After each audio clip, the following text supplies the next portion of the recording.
Ainsi vient le temps des cerveaux électroniques. La technique des calculatrices, des machines qui informent, enseignent, se communiquent, résolvent les problèmes les plus complexes à la vitesse de la lumière. Ces cerveaux, quelles seront leurs limites? Ici, la voie de l'IBM, 7772. Et vous ne trouvez pas que ça fait un peu peur? Après tout, pourquoi aurait-on plus peur des ordinateurs que de l'énergie atomique? Ce sont des œuvres de l'homme, utilisées par l'homme, et il dépend de l'homme de les utiliser pour son bien ou pour son mal. One Taiwan company to replace workers with 1 million robots. Robots are coming to Foxconn. And most of the iPhones, iPads, and so forth are assembled by Foxconn. 1 million. That's a large number. That's a large number, and they don't get tired. They don't demand better working conditions, and for Foxconn, they don't create a public relations headache by committing suicide. Now, Virtuel et numérique, un nouveau monde s'est mis en marche il y a moins de 15 ans, presque une éternité.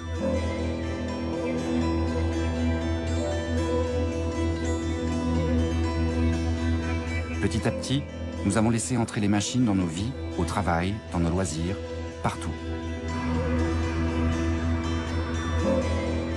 Nous les avons adoptées parce qu'elles nous rendent service, sans cesse plus rapides, miniaturisées, intelligentes. Jusqu'où laisserons-nous encore aller nos machines?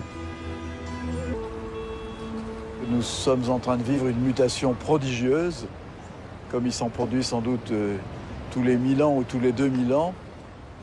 Nous voyons tous que le monde dans lequel nous sommes nés, dans lequel nous avons été élevés, dans lequel nous sommes devenus citoyens, dans lequel nous avons commencé à travailler, que ce vieux monde est en train de disparaître avec ses repères, avec ses certitudes, avec ses valeurs.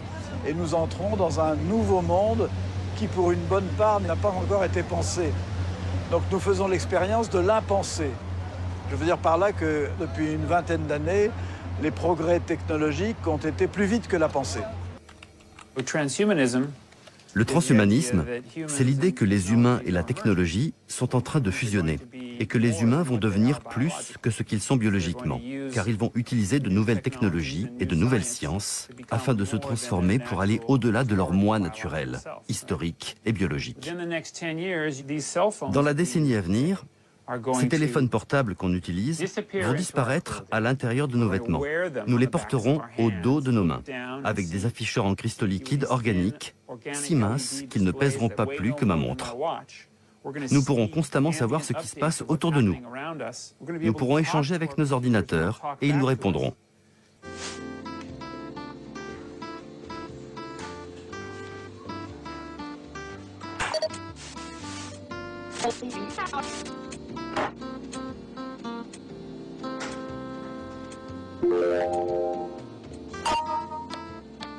Cup of tea. Fill kettle with 2 hot place 1 PG tips tea bag in a clean mug.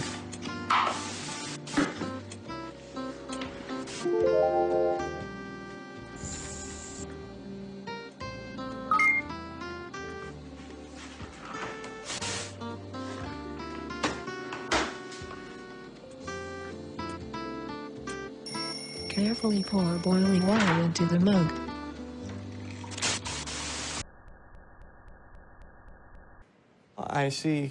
Pour moi, l'humanité est en train d'évoluer vers une civilisation homme-machine. Nous aurons bientôt fusionné avec notre technologie pour améliorer les conditions humaines. Je crois que beaucoup de gens choisiront de s'augmenter pour des raisons médicales, parce que leur corps n'est plus à la hauteur et que devenir mécanique sera leur unique moyen de survivre. Je crois aussi que plein de gens le feront juste parce qu'ils trouvent ça cool. Parce qu'ils découvriront les possibilités que cela leur offrira. Enfin, il y aura le scénario le moins drôle, quand certains devront le faire pour rester dans la société, pour rester insérés. Car la vitesse du changement technologique sera si rapide qu'il sera très difficile au cerveau humain de s'adapter en gardant son état biologique d'origine.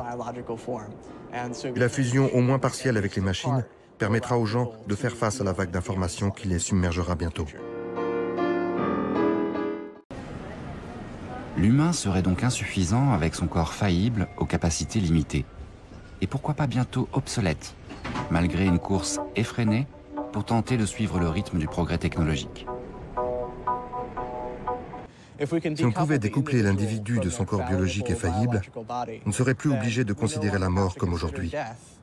On pourrait sauvegarder nos consciences sur des disques durs ou sur un support numérique et du coup atteindre une longévité infinie.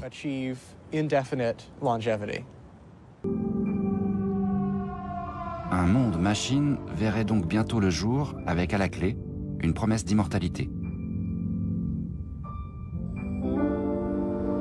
Mais pour qui et pourquoi faire?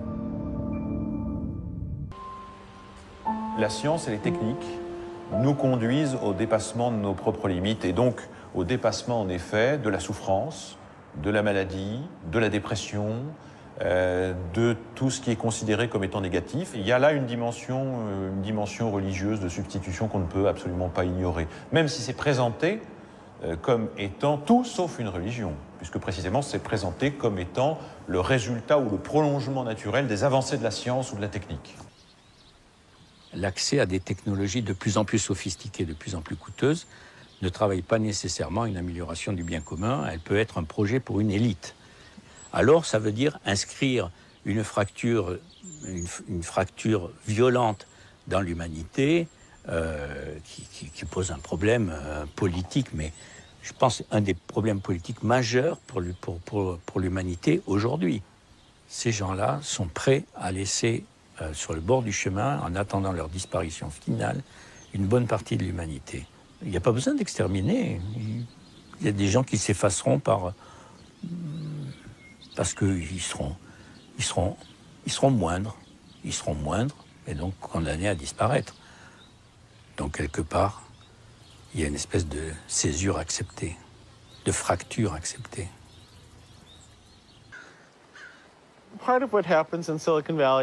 Une partie de ce qui se passe dans la Silicon Valley vient du fait que certaines personnes ont peut-être un peu trop confiance en elles, ont une tendance à avoir envie de recréer la vie pour tout le monde. J'ai fait partie de ces gens-là. La Silicon Valley a changé. C'était un endroit où l'on créait de la technologie pour les gens et c'est devenu une sorte de nouveau centre du pouvoir. Et ça me dérange. Ça me paraît extrêmement bizarre qu'il y ait ce truc, l'université de la singularité, juste en face de chez Google. Comment les gens réagiraient-ils si une religion fondamentaliste traditionnaliste s'installait sur le même campus que l'une des plus grandes agences d'espionnage dans le monde? Je crois que les gens seraient horrifiés. Ils auraient bien raison. Facebook et Google détiennent beaucoup plus d'informations sur les citoyens en France, par exemple, que le gouvernement français n'aurait le droit d'en détenir. Google is the most powerful search engine on Earth. Today, billions of users Google for any kind of information. Google stores the entire known web in its giant database. And there's more. Gmail offers several gigabytes of free storage. It's no secret. All your mails, including received mails from your friends, are scanned. Google is methodically collecting personal data in many more ways, using cookies and account information. Merely to offer relevant text ads, Google can create incredibly detailed dossiers on every one of us. Total control, and not merely on the web.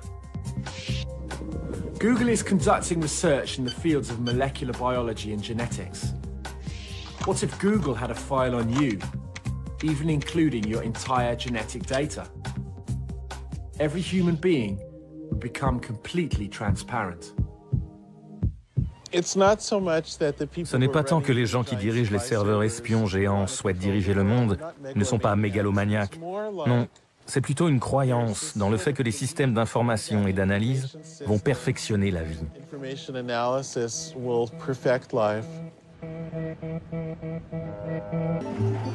Voulons-nous vraiment d'un tel monde? Un monde sans humains?